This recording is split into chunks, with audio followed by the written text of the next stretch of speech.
Domnevno razkriti interni dokumenti naj bi pokazali, kako tesno Izrael in ZDA sodelujeta v boju proti skupnim grožnjam z raketami in droni. Po napadu Hutijev na Abu Dhabi leta 2022 naj bi ZDA nujno zaprosila izraelsko podjetje Elbit Systems za 6 nadzornih dronov Hermes 900, vrednih približno $180 milijonov. Dokumenti nakazujejo, da je Abu Dhabi kasneje razmišljal o razširitvi naročila na 45 dronov, kar bi pomenilo potencialen posel v vrednosti $1,3 milijarde.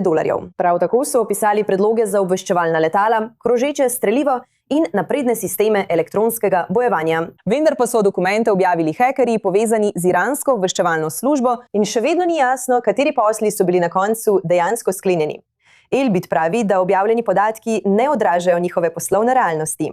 Potem, ko so bile obljubljene množične ameriške napade na Iran čez vikend odpovedane, predsednik Trump pravi, da je to zato, ker so ga Saudska Arabija, Katar, Iran in ZDA prosili naj počaka. A to se zdi v nasprotju s poročilom Wall Street Journala, ki trdi, da so Emirati pritiskali na Trumpa, naj sprejme bolj odločne ukrepe proti iranskemu režimu. Kaj torej Abu Dhabi v resnici želi? In medtem ko Washington razmišlja o vojni in diplomaciji, kdo vodi strategijo? Američani ali zalivske države? Za več o tem se nam zdaj pridružuje Asher Friedman, izvršni direktor Inštituta Miskat za nacionalno varnost. Asher, lepo, da ste z nami tukaj na i924 News. Zakaj naj bi Abu Dhabi najprej pritiskal za ostrejše ukrepe, nato pa prosil Trumpa naj počaka? Kako naj razumemo te nasprotujoče si izjave? Hvala, Nikol. Združeni arabski emirati so bili med zalivskimi državami v ospredju pri odzivanju na iranske napade. Sodelovali so z Izraelom in izvedli nekaj svojih omejenih, a napadalnih udarcev proti Iranu. Predstavljajte si, da Abu Dhabi ne more živeti s položajem, v katerem je v Teheranu še vedno režim, ki še vedno grozi svojim sosedom.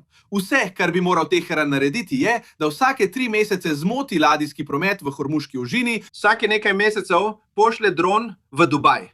In to bi bilo izjemno moteče za gospodarski model ZDA. Zdaj ZDA poskuša, eden od njihovih pristopov je, da se ozrejo proti zahodu. Torej koridor Indija, Bližnji vzhod, Evropa, nove cevovode, ki obidejo ožine, gredo naravnost v Fudžajro, mimo Hormuške ožine. Toda hkrati si ZDA navsezadnje, verjamem, želi režim v Teheranu, ki ne bi ogrožal njegovih arabskih sosed v zalivu. Toda ko gre za to, kar vidimo zdaj? Ali Washington še vedno določa regionalno strategijo, ali pa zalivske države vse bolj prevzemajo pobudo? Ker to ni prvič, da je predsednik prejel klic iz Saudske Arabije s pozivom k deeskalaciji in nato poslušal ter odpovedal napade. Koliko vpliva imajo zalivske države na predsednikove vojaške odločitve v tem trenutku?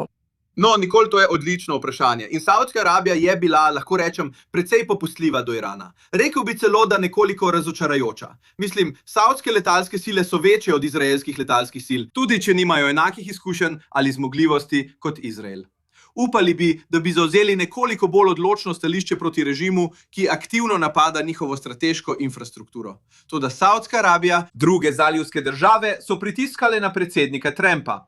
Rade bi videle diplomatsko rešitev za to. Mislim, da predsednik Trump še vedno sprejema odločitve glede na to, kar vidi kot ameriške interese, ne glede na to, ali gre za ladijski promet v zalivu, cene nafte, vmesne volitve. Celoten spekter ameriških interesov, zaščito ameriških vojakov in vojakinj v zalivu.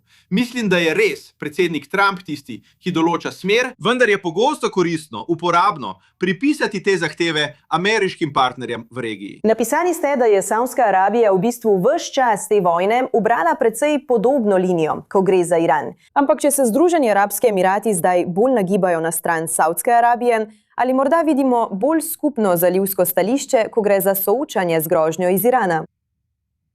Mislim, da vse zalivske države, njihova infrastruktura je razmeroma nezaščitena. Ni utrjena. Njihova mesta niso zaščitena na enak način, kot smo na primer tukaj v Izraelu vajeni civilne obrambe, ki nam daje odpornost in sposobnost, da prenesemo napade. Mislim, da je to dejstvo. Mislim, da bomo videli spremembe na tem področju v prihodnjih letih. Ampak mislim, da v tem trenutku obstaja zaskrbljenost po vsem zalivu, glede tega, kakšno škodo ali uničenje bi lahko povzročil Iran, če bi se stvari resnično zaostrile.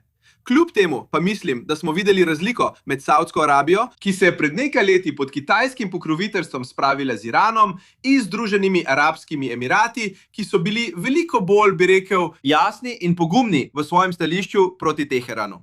Mislim, da vidimo različne pristope med državami zaliva, vendar bi si konec koncev vsi raje želeli diplomatske rešitve, kot pa zaostrovanja, ki bi lahko v tem trenutku resno škodovalo njihovi ključni gospodarski infrastrukturi. Prav, Asher Friedman, lepo, da ste bili z nami na i24 News in da smo slišali vaše mnenje o stališču držav zaliva, ki ga trenutno spremljamo. Cenimo to.